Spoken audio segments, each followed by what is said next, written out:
started that series Where I Lived, Times News, and I mapped out the communities. I had Pleasant Hill separate from Valleyville and Crab Creek.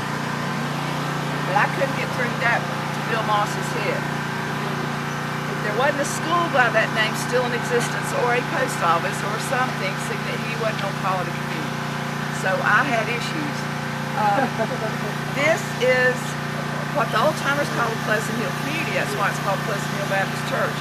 And it was named after William Johnstone's Pleasant Hill estate. You remember Andrew Johnstone in the Flat Rock area, Beaumont, got murdered in the Civil War. He had a son named, was it a son? Yes. Yeah, William Johnstone, who built the Pleasant Hill estate in Flat Rock. Which still stands.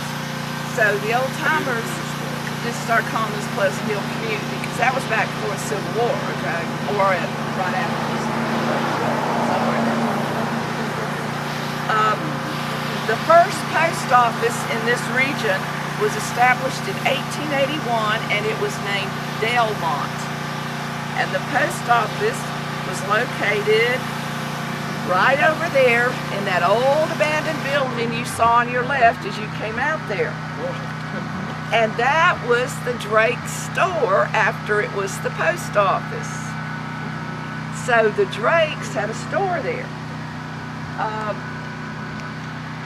The Pleasant Hill Church here was established in the 1870s, and it was originally known as Antioch Baptist, but in 1869, but that was just a very brief period of time.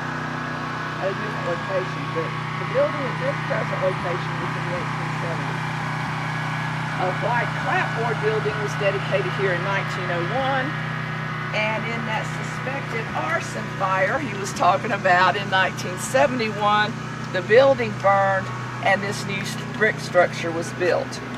The original church bell is on a brick platform facing Canoga Crab Creek Road down there that they took out of the old church. And if you didn't see the old Drake store, take a look at it over there.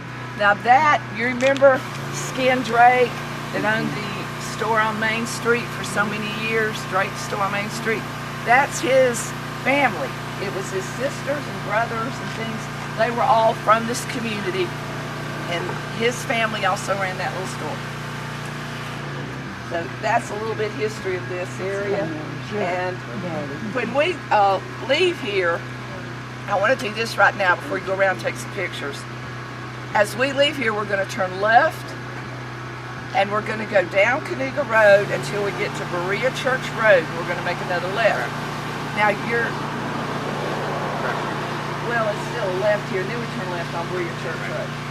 On the right, you're going to see a sign that says Camp Toccoa. That would take you to the Methodist Church camp, summer camp here, and it was established in 1949. And you'll pass the sign going to it. And as you go down Berea Church Road, you're going to see this mountain, this all ball of rock up there. That's Tater Hill. Tater Hill. In case you wonder what the name of that is. So you're welcome to go look at the little bell and try to get a better view somehow of the old store. Yeah. I have a couple of pictures. Isn't there a Pleasant Hill Baptist Church up in the Blantyre area? There's an old cemetery there. There's Pleasant Hill Baptist Church. Pleasant Grove. Pleasant Grove. Pleasant Grove. And Terry has some original pictures of this store, some old pictures before it was abandoned, and other things. Now y'all met sweet little Cindy over at the cemetery. That's her family. She's the last of those children that grew up in that house that's now derelict. Her daddy and mother and her 6 siblings grew up in that house. One of whom was Skin Drake, Main Street. Skin was her uncle, and they used to grind meal for him at a mill in the back that used to go to town to sell at Skin Drake's store. But before her daddy inherited that property, her uncle owned it, and his father built it. And here's how it looked in those times. We'll pass this around. Now, when Cindy's folks had it, they added, you'll see that that building did not have an addition on the north side, but here you'll see one, and you'll see gas pumps out front. And here's her daddy Sing Drake, Jonathan Singleton Drake. They called him Sing, like they called her Uncle Skin. She said that's because Skin, H-E, was skinny. But here's her daddy out in front of the old Texaco pumps in front of that place, which were right up against the road. Here's Miss Cindy when she was a child with some of her siblings, her parents, and her dog Pal. And here is a picture of Jonathan Singleton Drake, her daddy, and there's Skin Drake standing right next to him, second from the left, and some other Drake relatives. So I'll pass these around as well. And they're covered, that family's covered well in this book.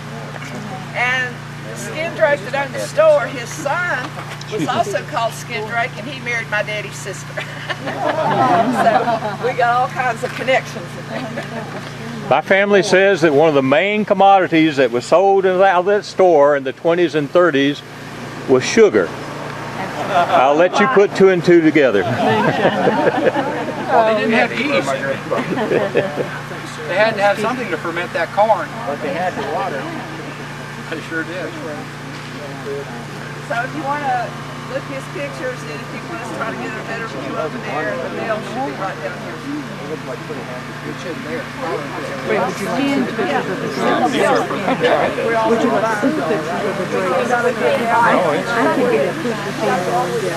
the book. It's in her. So you can't really see it from here. No, it's cross street. Okay. It's so grown up, it's just not hardly even visible anymore, unfortunately. Across the street, across the side street from that White House.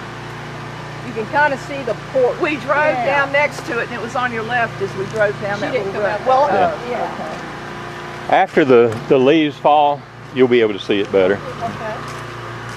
So you really see the roof right there? Oh, yeah. In the front? Yeah. And there's the bell. Oh, my.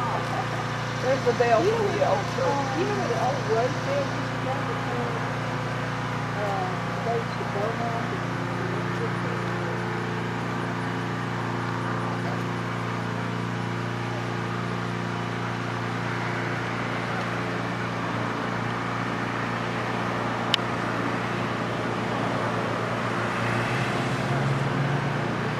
It's sad. Only the remnants remain of the old Drake store and possibly post office. If it was, that particular post office, the postmaster was a second cousin of mine, Kirkwood King, back in the late 1800s. There's the original church bell out of the structure that burned.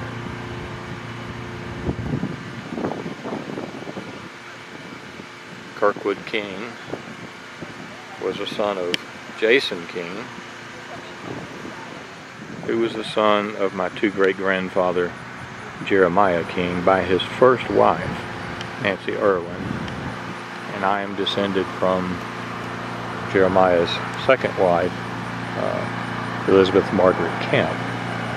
So Kirkwood W. King, and I don't know what the W stood for, can't find that, but Kirkwood and I were second cousins, half cousins, once removed. I'll introduce you.